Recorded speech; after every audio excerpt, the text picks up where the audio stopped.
So we began to look for underserved markets or product categories or emerging categories that weren't being satisfactorily addressed in the promotional industry.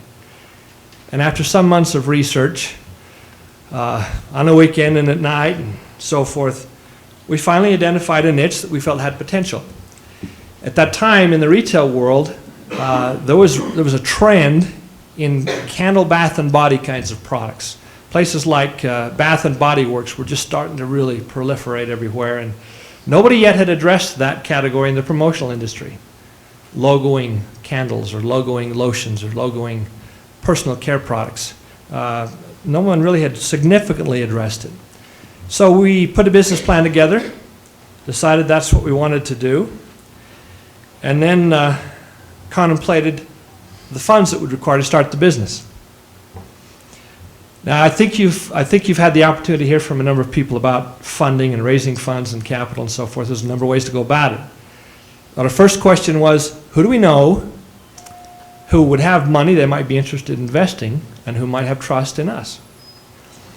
Well, here's what I want to share, a very important second philosophy that I hold, which also had a tremendous impact here.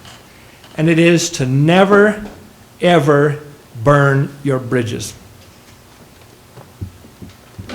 And by that I mean, if your relationship comes to an end at your employer, or with your employees, or with your vendors, or with your customers, do everything you can to leave that relationship professionally, with cordiality and as much goodwill as you can. Don't badmouth them in the industry.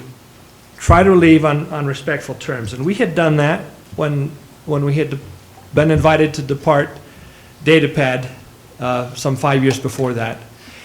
And at those trade shows, we had gone to Leonard Lee, the owner who now had become our competitor, and I always sought him out. I always said, "How you doing, Len? How are things going?" We talked, and we'd remain on cordial terms with him.